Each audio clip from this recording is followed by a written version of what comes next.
Olá pessoal, como vai? Eu sou o Rafael, sou membro diretor da Sobec e vim aqui hoje para apresentar para vocês uma entrevista que faz parte da campanha Time Out Salva Vidas, que é uma campanha da Sobec com apoio da Aspen. Hoje a gente vai conversar com o Antônio da Rebraensp, que é a Rede Brasileira de Enfermagem e Segurança do Paciente. Tudo bem com você, Antônio? Primeiramente, já agradeço a sua presença. Tudo bem, Rafael?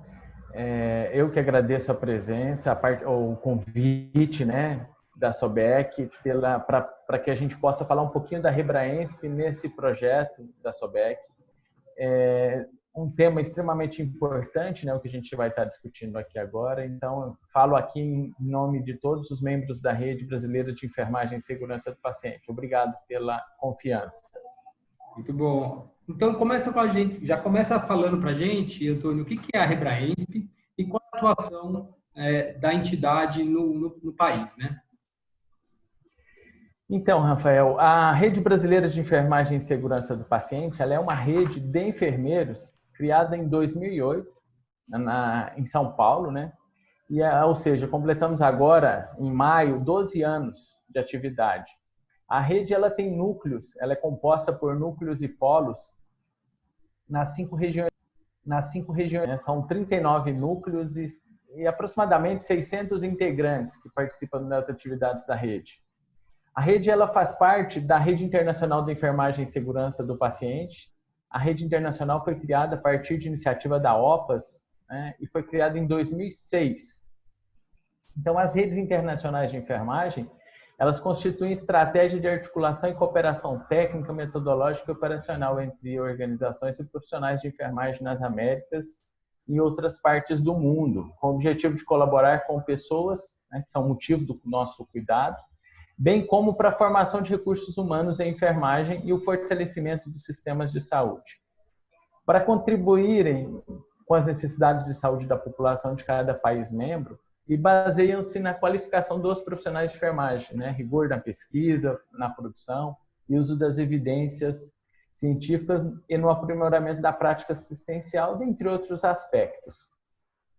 A rede ela atua, né, como eu falei anteriormente, através dos seus núcleos e polos nas 5 regiões do Brasil. Desde 2008, também já disse anteriormente, com profissionais de enfermagem voluntários. Então, assim, as pessoas que têm participado da rede atualmente, o que faz com que elas participem? A vontade de melhorar a segurança na assistência, e é especialmente vinculada à enfermagem. Então, todos os seus integrantes são voluntários. Qual o mecanismo de atuação principalmente? Trabalhamos com eventos, palestras, reuniões científicas, atividades educativas de pesquisa. Já fizemos 2 congressos internacionais de enfermagem e segurança do paciente aqui no Brasil. Estamos preparando o 3º evento, que deve ocorrer em 2022. E os cenários para essas nossas atividades, eles são variados, que vão desde a comunidade, instituições de ensino, serviços de saúde, tanto no nível da educação superior, como a formação técnica. E os meios também para alcançar essas populações, eles são variados, né? Até então, basicamente presencial. E nesse ano, com toda essa situação, a gente tem trabalhado muito com lives. Então, os núcleos têm feito lives, né? Tem bombardeado aí, né, de lives por todo o Brasil. Também nós temos o website, Instagram, Facebook, WhatsApp. Então, são os mecanismos que a gente utiliza para poder divulgar as ações da rede, para alcançar as pessoas que participam e aqueles que são potenciais, né, que têm uma repercussão de ação sobre as ações da rede. A rede, como é que a gente organiza as nossas atividades? Nós trabalhamos sob 5 eixos, né? O primeiro, esses eixos eles são revisados trianualmente, né? A partir das mudanças de gestão nacional, a gente faz avaliação e atualização dos eixos. Atualmente, o eixo 1, ele trabalha com a formação dos profissionais de enfermagem e segurança do paciente. Eixo 2, engajamento da sociedade em segurança do paciente. O eixo 3, investigação e difusão do conhecimento em segurança do paciente. O eixo 4, práticas seguras na assistência em todos os níveis da rede de atenção à saúde. E o eixo 5, expansão e fortalecimento da rede. Ou seja, os núcleos trabalham sob esses eixos. Legal, então. Eu queria, na verdade, fazer uma série de perguntas para você, Antônio, para ajudar a gente, nós profissionais lá do bloco operatório, em como melhorar a segurança do paciente e a cultura de segurança. Podemos começar, então? Uhum. Muito legal o Claro, trabalho. claro, Aí. vamos lá.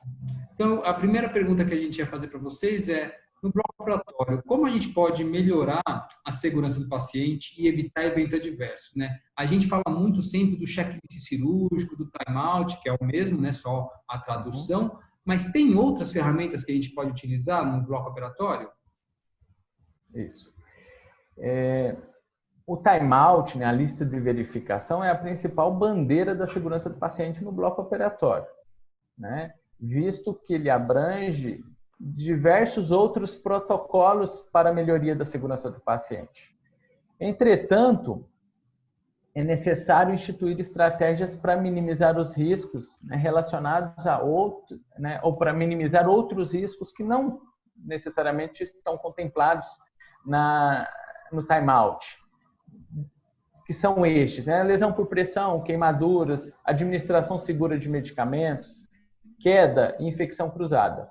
Então, lançando mão ou fazendo essa discussão desses itens particularmente, nós podemos aprimorar a segurança do paciente no bloco cirúrgico, melhorar e aprimorar, como foi a sua pergunta, né?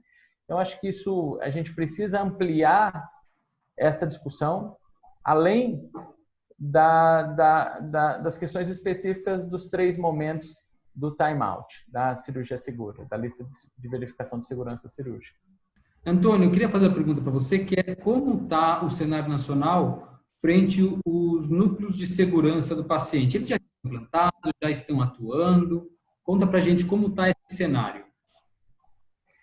Rafael, falar do cenário nacional em segurança do paciente, eu acho que é uma pergunta muito interessante, muito importante, né? Visto que nós estamos aí há 7 anos da instituição do Programa Nacional de Segurança do Paciente, então nós precisamos refletir a respeito, né, porque nós estamos crescendo, né, fazendo aí uma comparação com o desenvolvimento de uma pessoa, nós estamos em fase de crescimento e agora encontrando alguns desafios.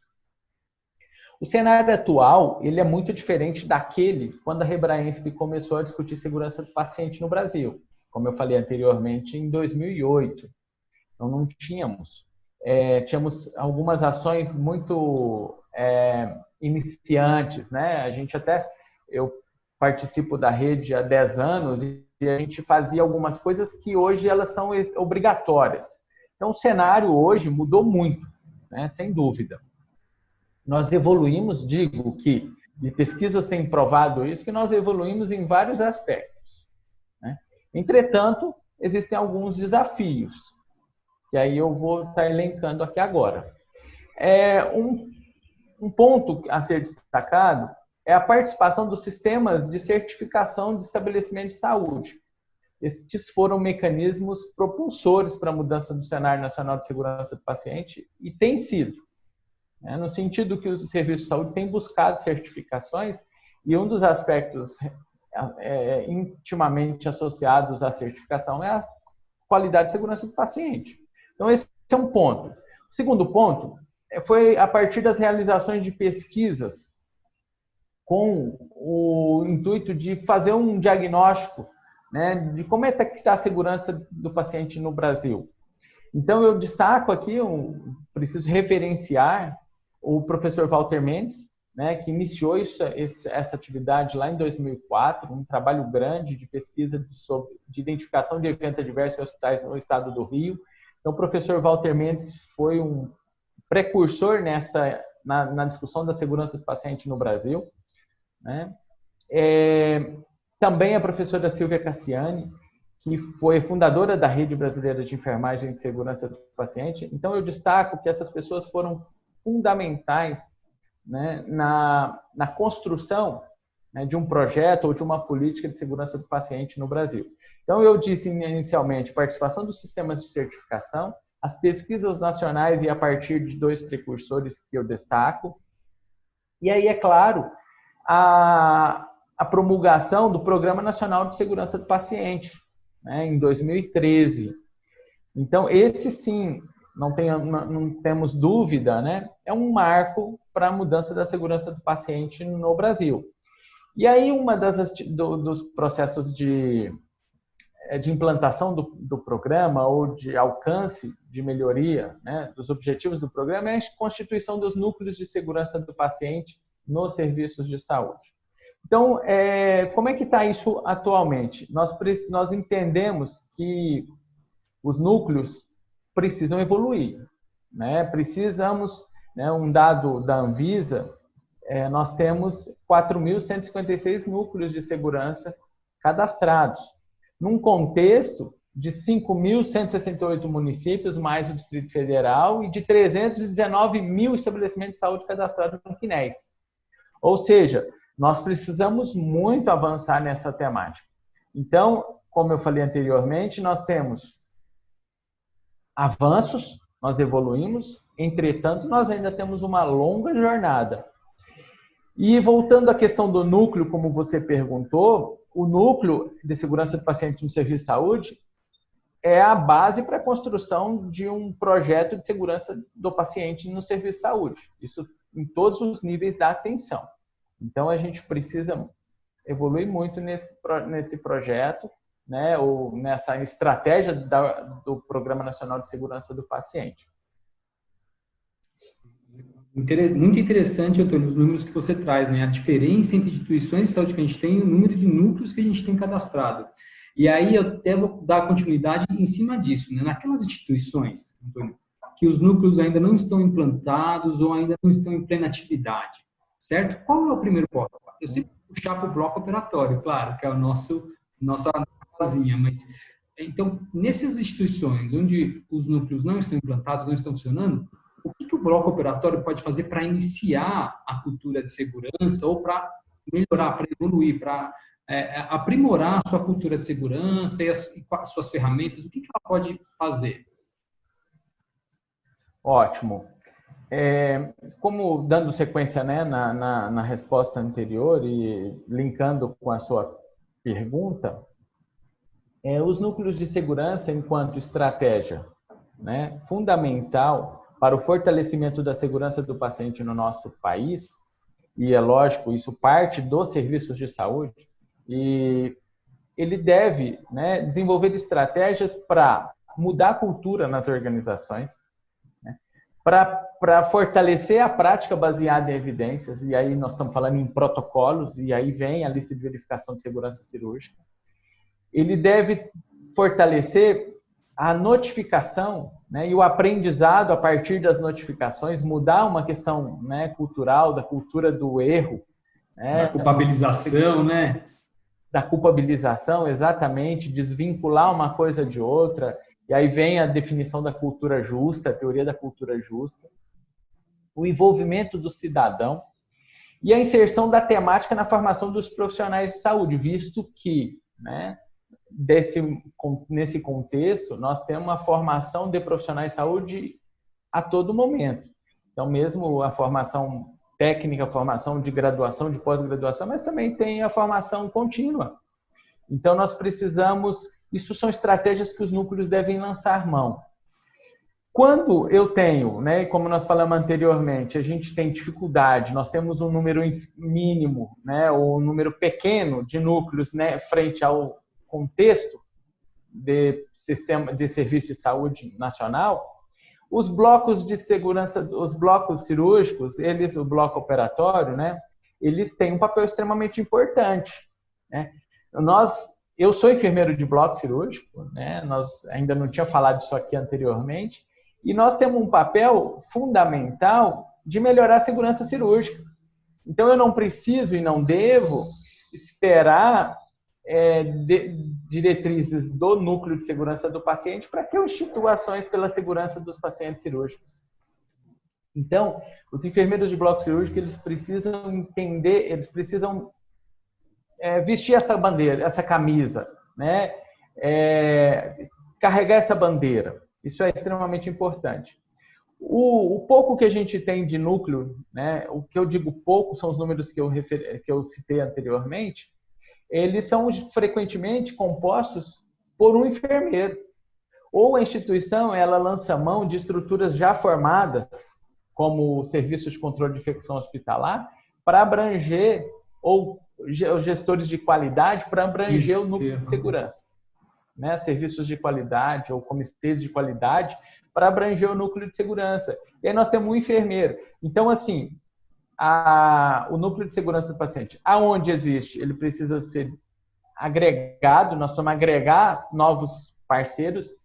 E aí, uma estratégia que a gente tem vivido aqui é nós criamos um grupo de trabalho dentro do núcleo que chama Cirurgia Segura, né? Onde a gente tem dentro do bloco, envolvendo todos os atores, cirurgião, anestesia, técnico de enfermagem, unidade de internação, né? Nós temos pronto-socorro, nós temos envolvido todos os atores para fazer esse tipo de discussão. Então, o núcleo, né, ou melhor, o bloco operatório, ele precisa trabalhar com essas iniciativas para avaliar a adesão, monitorar a adesão à lista de verificação, para estimular a notificação de incidentes, para monitorar o que são essas notificações, para a gente aprender a partir delas, independente do núcleo. Com isso, minimamente, nós começamos a mudar a cultura de segurança no bloco cirúrgico. Legal. Só fazendo uma síntese, que é uma coisa que a gente vem discutindo nas nossas apresentações, e você falou aí hoje, né? Lembrando que a nossa ferramenta mais robusta, que é o checklist, ela é a fase final de vários protocolos de segurança. Exatamente. Ela é a linha de chegada de várias metas e objetivos de segurança que a gente impõe para o nosso paciente cirúrgico, não é isso mesmo? Isso mesmo, a confirmação. Linha de chegada, ótimo. Legal. Antônio, e tem você falou aí da gente fazer a adesão, monitorar. Existe uma monitorização, um monitoramento da implementação do timeout no Brasil, né? Ou existe um plano para realizar esse controle, para saber o quanto no Brasil a gente faz o checklist segura? Então, Rafael, a gente, assim, nós dentro da Rebraensp, né, através da nossa metodologia de trabalho, nós não desenvolvemos uma pesquisa especificamente para o monitoramento da adesão. Nós trabalhamos com as necessidades dos profissionais, né? E aí essas são inúmeras, que vão desde taxonomia até protocolos e cultura e daí por diante. Então, o que a gente tem pesquisado, e aí eu como enfermeiro de bloco operatório, é a inexistência, né, desse monitoramento. Então, a gente pode afirmar, o monitoramento da implementação da lista de verificação no Brasil ele é inexistente. Nós temos algumas iniciativas, né, nós temos algumas ações, e a gente consegue identificar isso a partir do que tem sido publicado, que tem sido publicado algumas coisas a respeito de adesão. Então, nós vivenciamos a lista de verificação ou timeout, mas nós não publicamos. E nós precisamos desenvolver pesquisas robustas, né, a respeito disso. E o que a gente tem visto também, tanto nas poucas publicações, mas também nesse benchmark, né, a partir nas lives que a gente está ouvindo colegas falando, que as dificuldades elas são as mesmas, apesar de haver diferença entre as instituições. E aí nós colocamos, apesar de haver diferenças de níveis de implantação entre as instituições, mas quando você avalia dificuldades, você identifica semelhanças. Então, um exemplo, né, uma colega me citou um trabalho, uma pesquisa Quali de TCC, onde identificou, onde destaca a diferença entre a implementação da lista de verificação em sistemas público e privado. Então, um dos resultados é esse, a diferença entre sistema público e privado. Outro, Cirurgias de urgência e emergência, na maioria das vezes, ele não é realizado. Ele não é feito.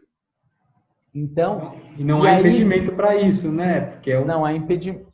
É um procedimento rápido, né? A gente só tem que tá consciente no momento, com o propósito de ser feito, não é isso, Antônio? Desculpa, eu te interrompi. Isso, claro, claro. E a gente e nós estamos fazendo isso como uma maneira de rapidamente garantir. Nós não vamos. Essa é uma visão que, né, talvez alguns tenham, que nós vamos atrasar. A urgência tem que ser feita. Ok, ela tem que ser feita com segurança. Então, eu confirmar que o paciente que está chegando com uma fratura exposta é o que eu estou preparando a sala para recebê-lo, por exemplo. Isso é importante, que ele não tenha que ele não tenha alergia.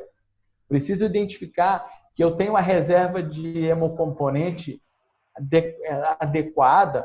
Então, não dá para usar essa justificativa. Ou seja, voltando na síntese da questão, nós temos diferenças. Então, nós precisamos de estudos mais robustos que visam apresentar como é que nós estamos no nível nacional, né?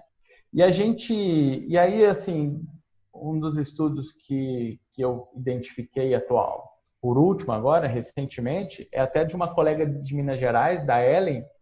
Ela fez um monitoramento aí de 5 anos de pesquisa de lista de verificação de segurança cirúrgica, né? Deixa eu até... a Ellen Ribeiro, só para eu não falhar nos créditos. Claro. Então, ela monitorou 24 mil cirurgias. Então, num período aí de 5 anos. Então, esse talvez seja um dos estudos que a gente tem. Foi publicado em 2017. Esse talvez seja um dos estudos que a gente tem com um N maior, né, de monitoramento da adesão à lista de verificação de segurança cirúrgica.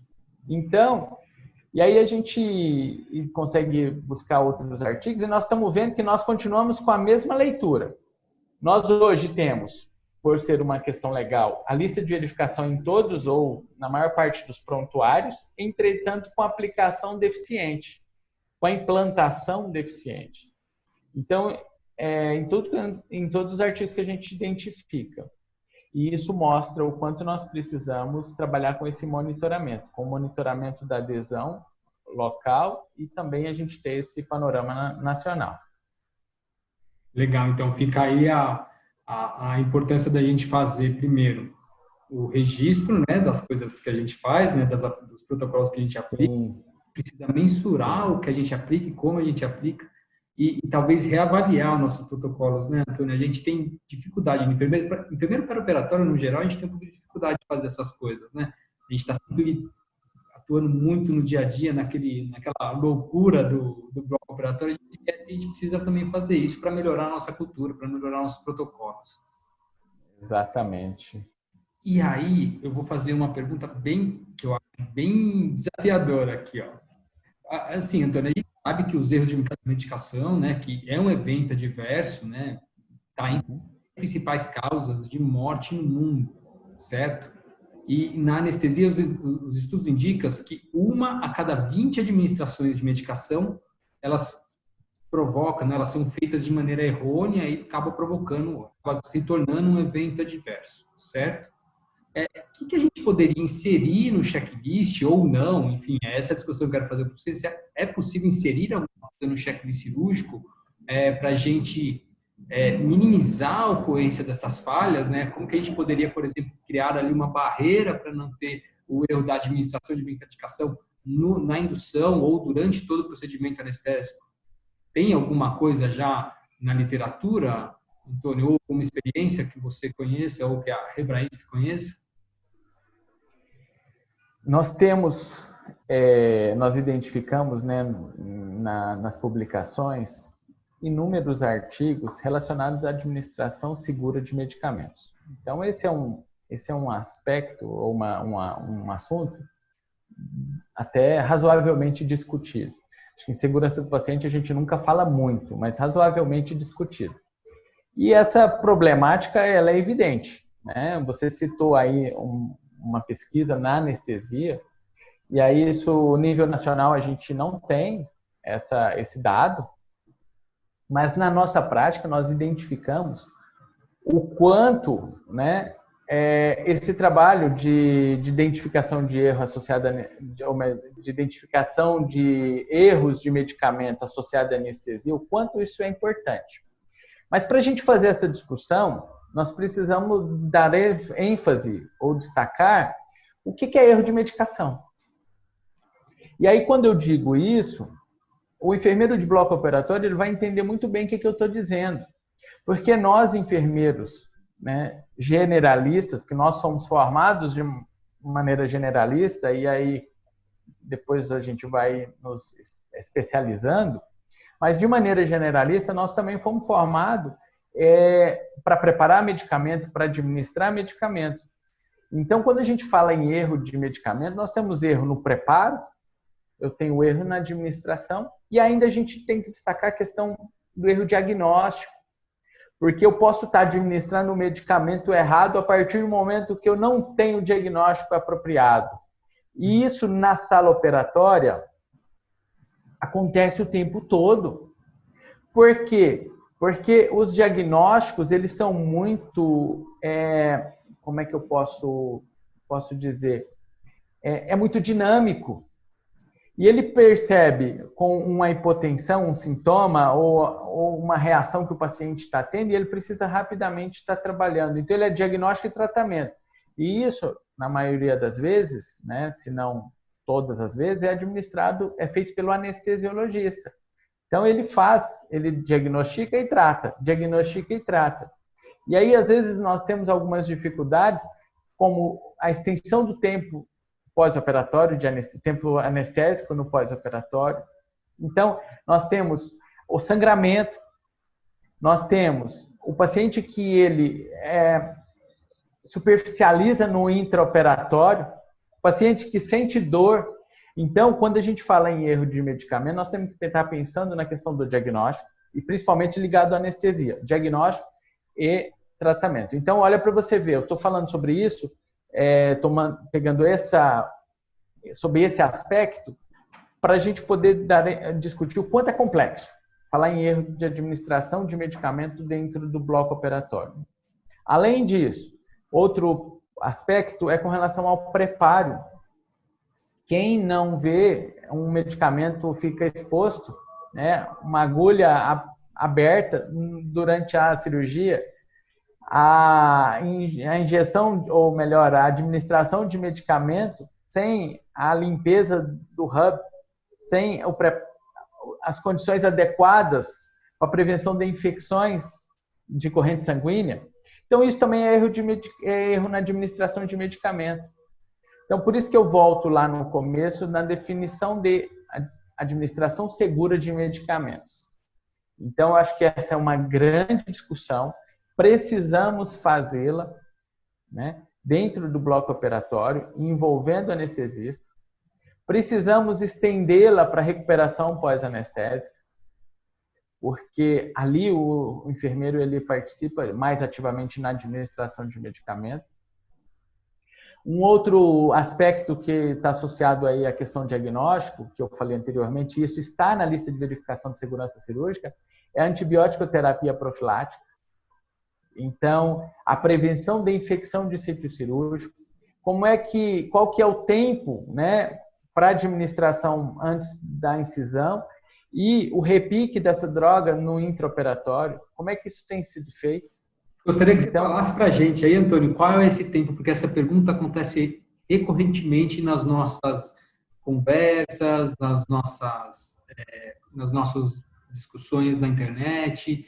Então, qual é esse tempo aí, né, desses 60, essa interpretação desses 60 até 60 minutos é sempre muito discutido. É interessante entender como que a rede vê isso, por favor. Isso. A administração, o que a gente tem discutido, ou que a gente aplica, né, é da administração até 60 minutos antes da incisão, até 60 minutos. Né?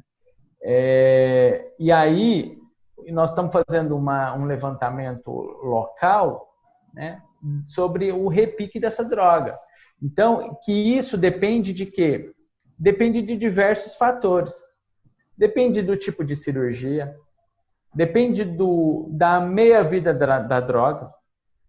Então, assim, não temos, e aí isso dificulta muito, um padrão definido, pré-estabelecido, de que se o paciente, ele necessariamente ele vai fazer, se ele está usando ali uma cefalosporina, após 4 horas, se o medicamento que está prescrito, ele é feito a cada 8 horas, com 4 horas deve fazer o repique. Então, assim, isso depende do sítio cirúrgico. Então, são vários fatores que levam ao que? A necessidade da instituição de um protocolo. Então, trazer a CCIH, o grupo de... Exatamente. A instituição precisa... Isso. A instituição, o serviço de saúde precisa desenvolver um protocolo local de administração de antimicrobianos profilático. Porque senão vai incorrer no quê? No erro na administração de medicamento, que é a partir do momento que é outro aspecto da administração segura de medicamentos. Quando você atrasa a administração de um medicamento, que aquilo pode ter repercussão para o paciente, geralmente antibiótico tem, isso é um erro de medicamento. Sim. Mais um ponto. Então, exatamente, mais um ponto para esse... ponto. E aí, só lembrando que os 60 minutos antes é terminar de administrar, né, Antônio? Que a gente sempre vê muito um sorão e deixando correr, e aí vai acabar, sei lá, já tem uns 20 minutos às vezes. Então, é terminar de administração antes do início da cirurgia, né? Isso mesmo, muito bem lembrado, bem destacado. Legal, ó. Dá para a gente fazer mais uma grande discussão em cima desse item aí, né, Antônio? Sem dúvida, sem dúvida. Ó, Antônio, eu queria então saber, a Rebraensp já pensou em alguma iniciativa para mensurar os impactos da aplicação do checklist cirurgia segura no desfecho, no pós-operatório, no desfecho dos pacientes? Vocês já pensaram em alguma coisa para a gente fazer esse levantamento ou mesmo mensurar isso? A Rebraensp, ela tem, como eu falei anteriormente,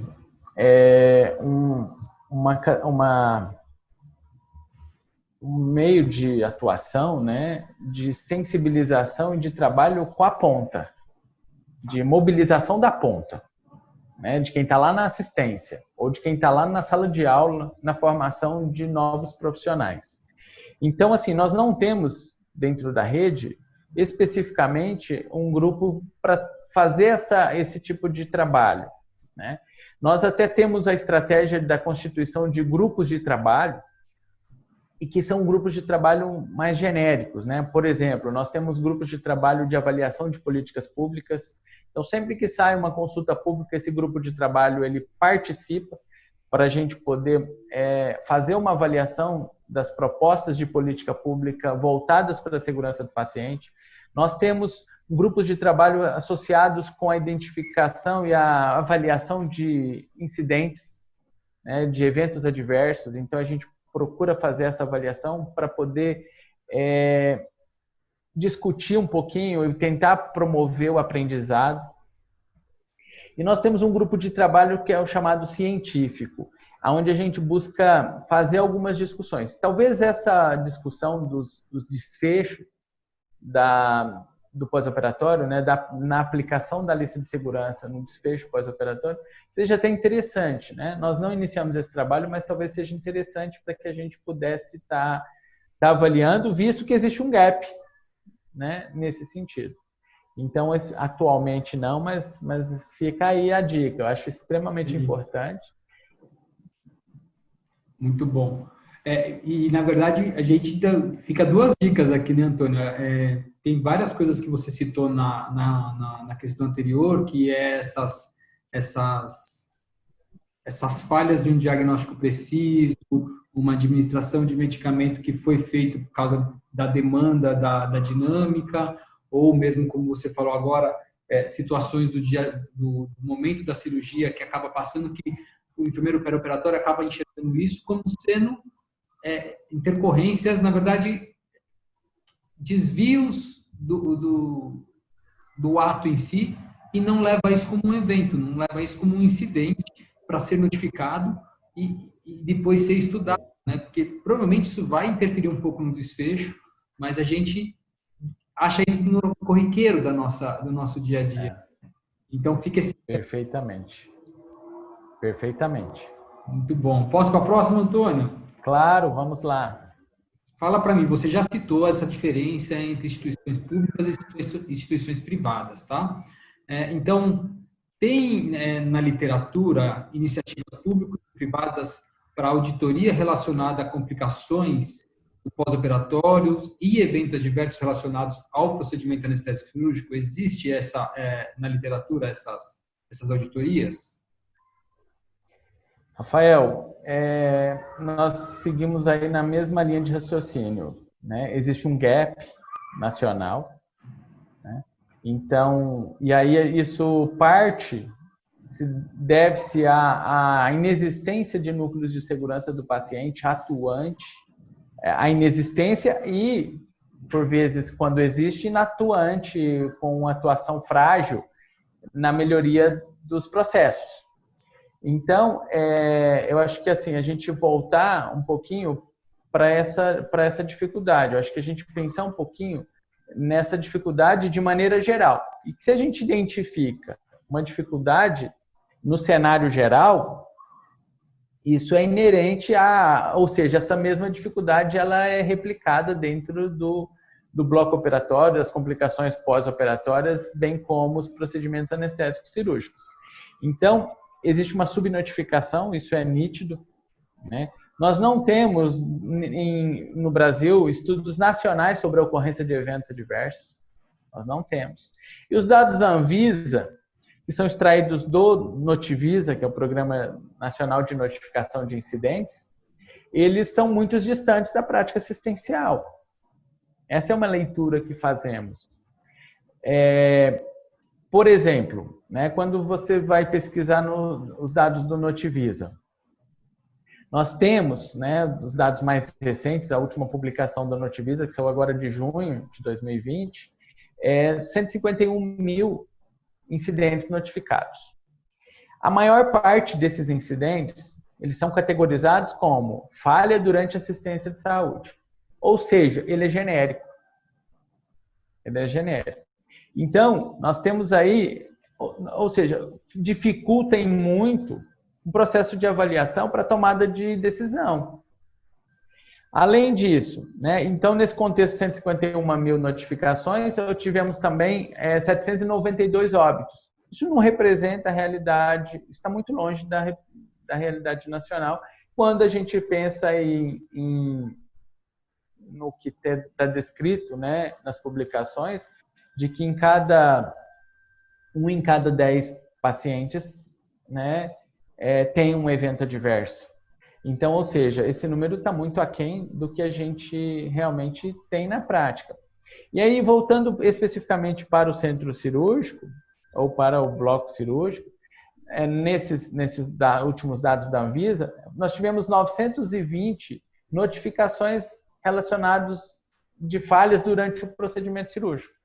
Ou seja, né, nós não temos dados nacionais relacionados às complicações, eventos relacionados aos procedimentos anestésicos cirúrgicos.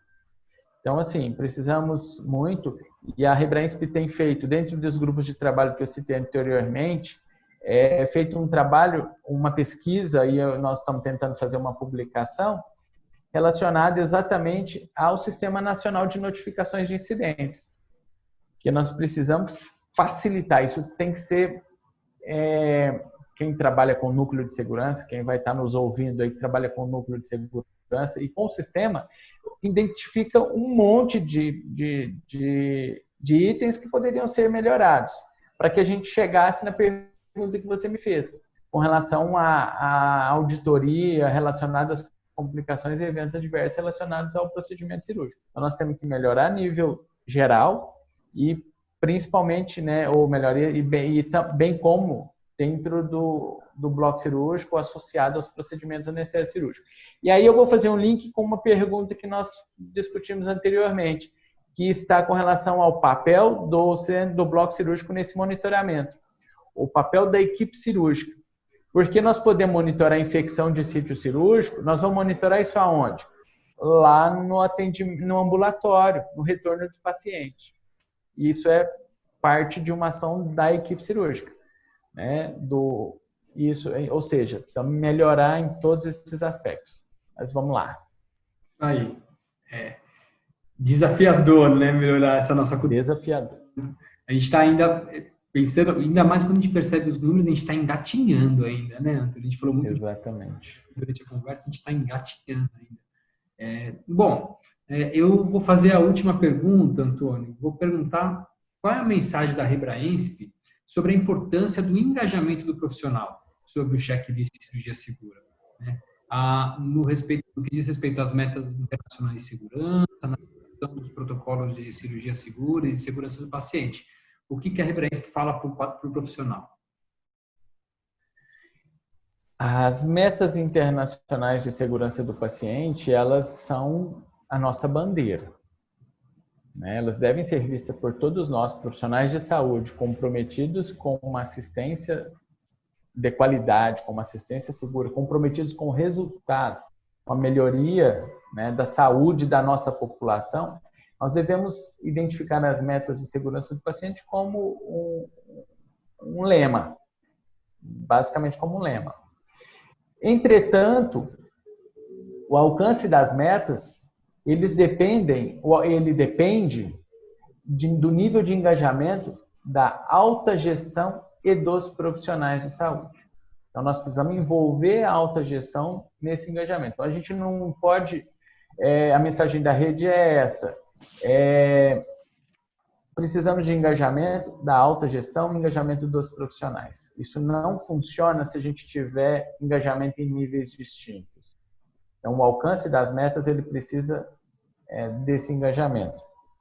Além disso, a valorização dos profissionais de saúde, né? Esse é outro aspecto que a alta gestão e os próprios profissionais de saúde precisam dar ênfase. Eu não tenho segurança do paciente, eu não tenho assistência segura se eu não tenho profissionais valorizados, profissionais seguros. Adesão à prática baseada em evidências. Os protocolos precisam ser construídos. Os protocolos, eles não são universais, né? Eu tenho objetivos universais, eu tenho metas, mas eu preciso construir um protocolo que seja apropriado à minha realidade. E os protocolos são baseados em evidência. Então, a adesão à prática segura baseada em evidência. A implementação contínua de melhoria nas práticas assistenciais. E a cultura de segurança. São elementos essenciais na busca da qualidade assistencial e o alcance das metas internacionais de segurança do paciente. Essa é a nossa mensagem. Muito bom. Muito obrigado, Antônio, pela mensagem aí, que as pessoas consigam se pegar a essa, como você falou mesmo, né, com uma bandeira, um propósito, né, para que seja para a segurança do paciente seja um propósito profissional. Muito obrigado. Bom, vou encerrar a nossa entrevista. Gostaria de, em nome da SOBEC, agradecer de novo, Antônio, pela sua participação, trazendo todo o seu conhecimento, trazendo todo o conhecimento e o trabalho da Rebraensp aqui para essa conversa, para a nossa campanha Time Out Salva Vidas. Então, em nome da SOBEC, nosso parceiro, agradeço a sua participação. Passo a palavra para você também agora, para a gente encerrar essa entrevista. Ótimo. Eu, enquanto representante da Rebraensp, faço parte do Conselho Nacional da Rede. Agradeço imensamente essa oportunidade da SOBEC para que a gente possa fazer essa discussão. São discussões ricas como essa que vão mudar a prática, né? Vão fazer as pessoas pensarem, né? Para que a gente possa aumentar o engajamento, vão fazer com que as organizações repensem para que a gente possa aumentar o engajamento.